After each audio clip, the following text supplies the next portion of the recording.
जय श्री कृष्णा। आप सभी मित्रों को, आप सब कैसे हैं? आशा करती हूँ आप सब अच्छे होंगे।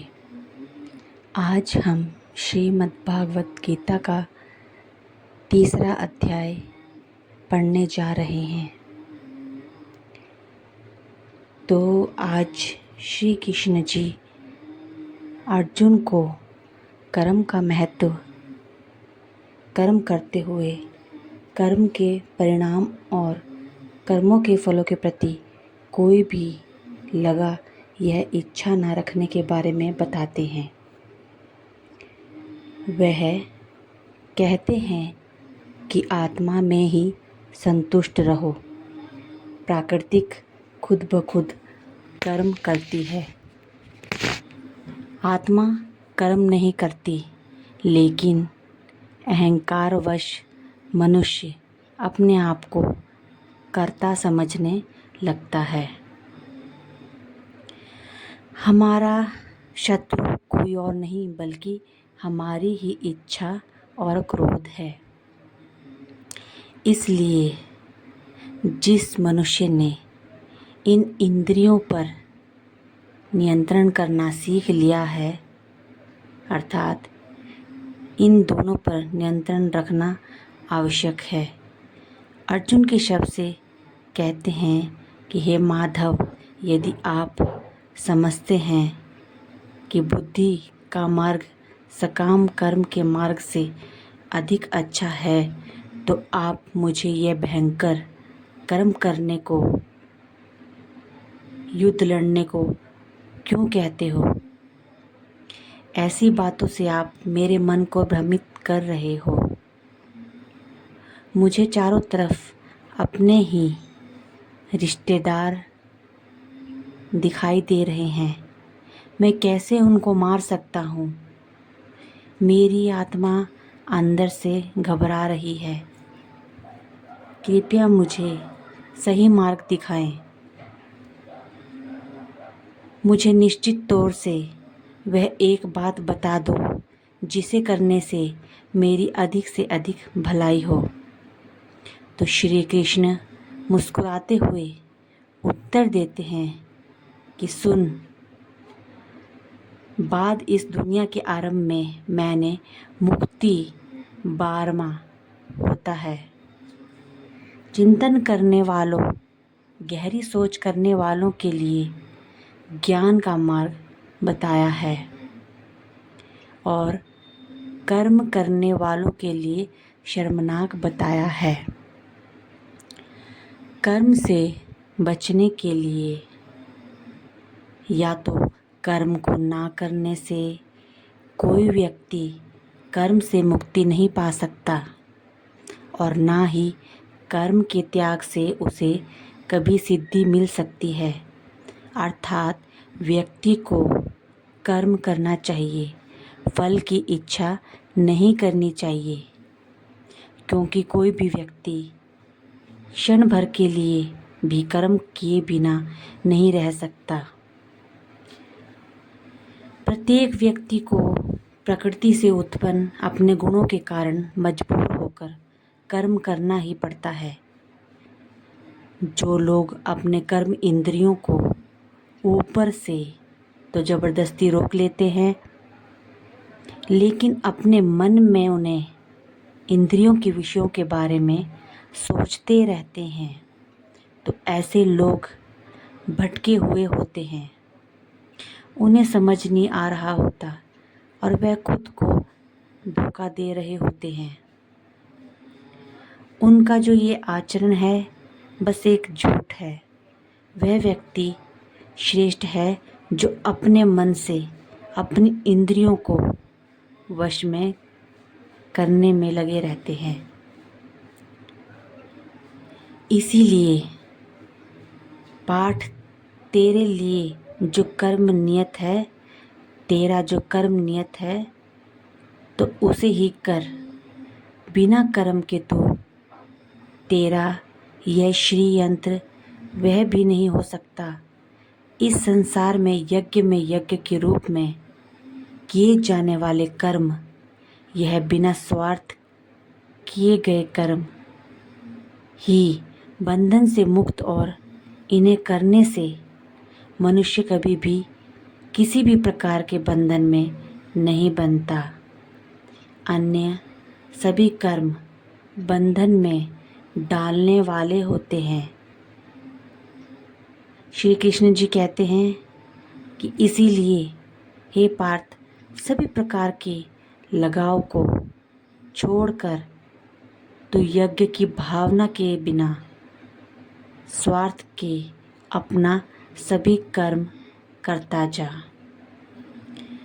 सृष्टि के आरंभ में प्रजापति ने प्राणियों को और यज्ञ को उत्पन्न किया था और कहा था कि द्वारा तुम फल फूलो, यह यज्ञ तुम्हारी मनचाही इच्छाओं को पूरा करने वाले होंगे। यज्ञ से खुश होकर देवता तुम्हें संभोग देते रहेंगे जो तुम चाहते हो, लेकिन जो व्यक्ति इन सुखों को अकेला ही भोगता है और इनसे देवताओं को और दूसरों को नहीं देता, वह तो निश्चित तौर पर ही चोर माना जाता है।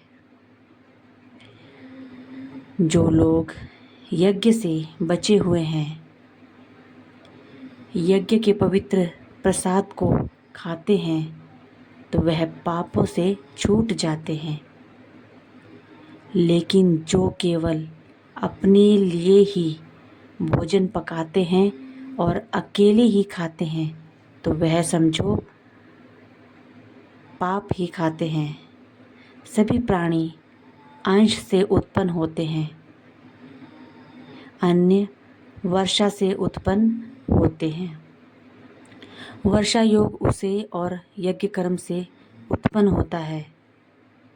कर्मों का मूल ब्रह्म है और ब्रह्मा का जन्म परमात्मा से होता है।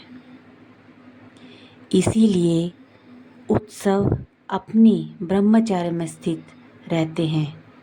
इस संसार में जो व्यक्ति चलाने में सहायता नहीं देता, वह तो दुष्ट स्वभाव वाले व्यक्ति होते हैं।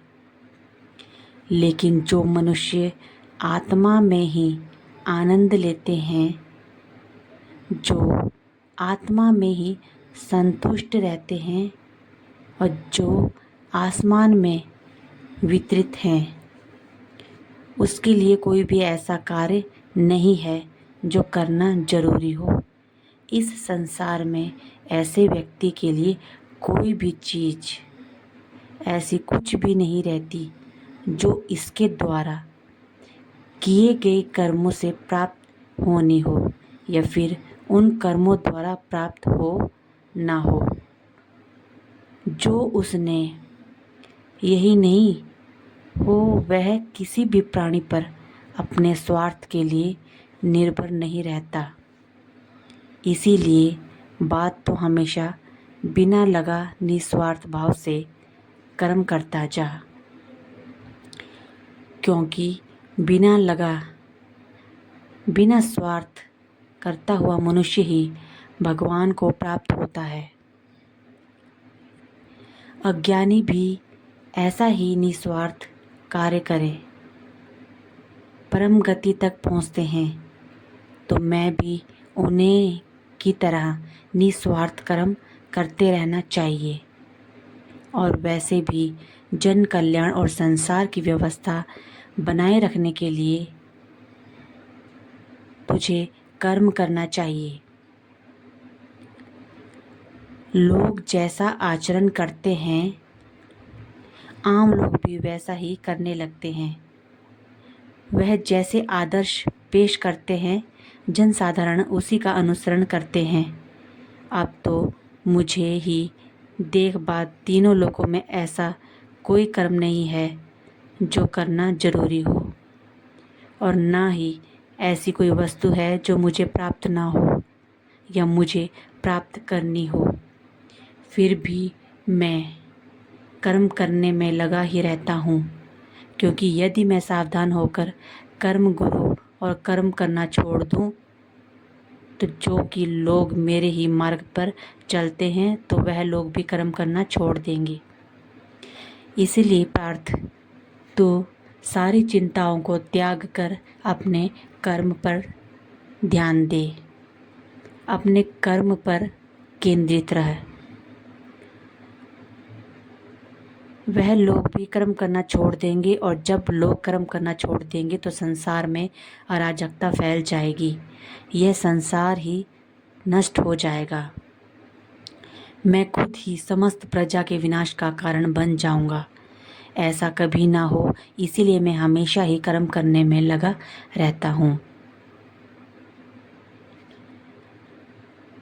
यानी को चाहिए कि वह आम कर्म में लिप्त अज्ञानी व्यक्ति के मन को विचलित न करे। योग की भावना से कर्म करने वाले को चाहिए कि वह दूसरों को भी वैसा ही निष्काम कर्म के मार्ग पर लगाए। समझ ले कि हमारे सभी कर्म प्रकृति के गुणों द्वारा ही किए जा रहे हैं, परंतु जिस मनुष्य का मन अहंकार से भरा हुआ है वह उस अहंकार के वश में होने के कारण खुद को कर्ता समझने लगता है।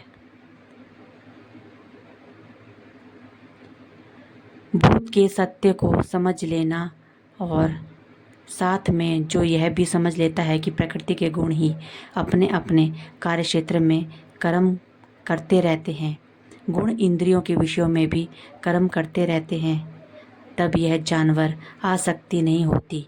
लेकिन जो व्यक्ति अपने प्राकृतिक गुणों की इन क्रियाओं से भ्रमित हो जाते हैं वही इन क्रियाओं में आसक्त हो जाते हैं और उनमें ही उन्नत जाते हैं, उनमें ही बन जाते हैं।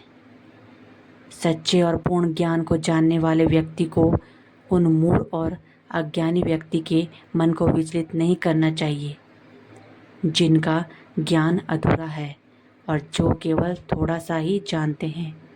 तो इसीलिए पार्थ अपने सभी कर्मों को पूरी तरह अपहरण करके अपनी चेतना को आत्मा में स्थित करके अपनी सभी इच्छाओं को, अपने सभी अहंकार को भी मिटा दो और अपने इस मानसिक बुखार, इस संकोच को छोड़कर युद्ध करो। लोग पूरी श्रद्धा से मेरे उपदेश का पालन करते हैं, वह कर्मों के सभी बंधनों से छूट जाते हैं।